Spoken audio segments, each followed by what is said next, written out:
What was the other thing I was going to say? Uh-oh. Yeah. Uh-oh.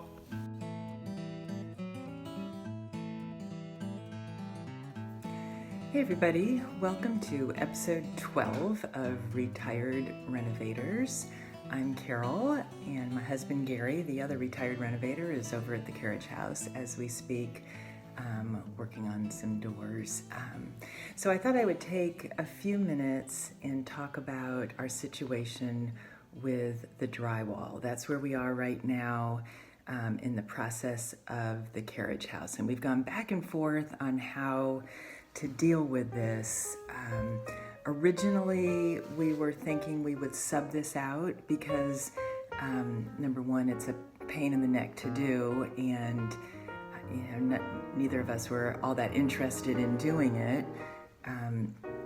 And it's not just the Carriage House we were thinking about, which we call the practice house, but the idea of needing to find someone when we get over to the big house. 4,200 square foot of house is not that exciting, thinking about drywalling that. So that was our original thought, but we had a hard time finding anyone to do the drywall.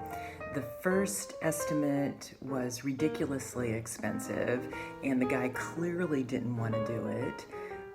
The second estimate, those people just seemed total Looney Tunes, like they didn't know what they were doing, and we felt very uncomfortable having them in the house doing drywall. So we started thinking that, we were going to have to do this ourselves. And so that's where we headed, and then another person presented himself as possibly doing the drywall, and we're kind of in a state of limbo right now while we're trying to see if he's going to work out or not. Meanwhile, I did start drywalling, mudding the closet as a way to learn, practice, figured that if I were making mistakes, that would be a good place to make mistakes, and I certainly made a lot of mistakes.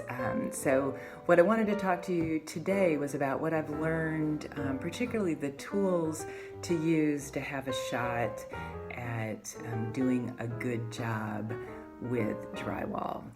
So let's take a look at sort of where we are right now, what I'm learning, how it's working out, and we'll see where we go with that.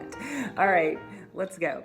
So here we are in the closet. This is what I have been working on. It's a little hard to get the full grasp of what this closet is about. It's a walk-in closet.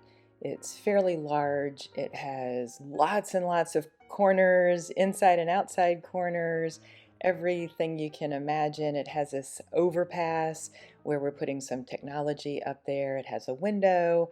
And so we thought this would be a good place to start. What you're looking at here is the first coat of drywall. So here's an example of the best and the worst I've done so far. Shows a wall with 2 layers, and it's looking pretty smooth, so I'm pretty happy with how that is going.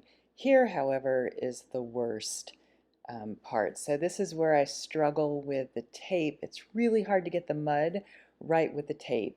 And so that's what brings me to the right tools and the right things you need to get to do some decent drywall.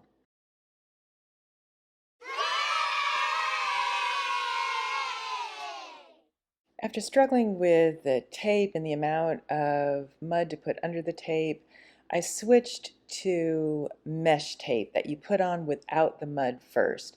The reason why books talk about not doing that is because it's not as strong, but I decided that looks were more important than strength and that it would be strong enough, and so that has really helped a lot.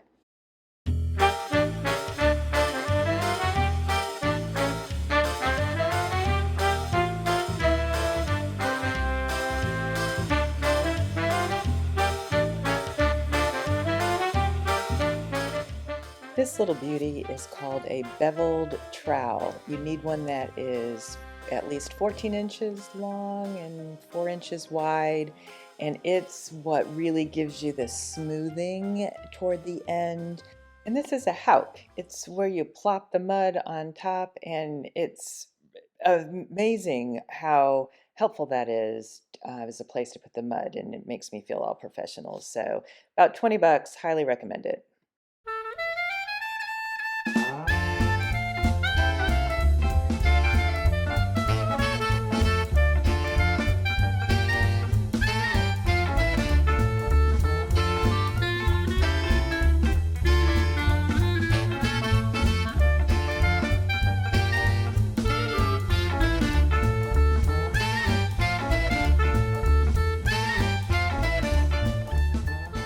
Before you do any of this drywall, you have to buy this book. It's called Drywall, and it's by Myron Ferguson. He's a contributor to Fine Home Building. This guy is a drywall savant. Um, we've read this book. It comes with a video. I've watched the video a couple times. Really, really helpful. He will save you lots of heartache. And so that's it. That's the first episode in what we're doing for drywall. Stay tuned to find out if I'm doing the rest of the mudding for the carriage house or if we have found a sub. Meanwhile, I hope you enjoy these videos. I hope you will think about subscribing. It's free to do, and it really helps the algorithms in YouTube. So click the subscribe button, put your thumbs up, like the video, and we'll see you next week for another video of Retired Renovators. Thanks for watching, y'all. Bye.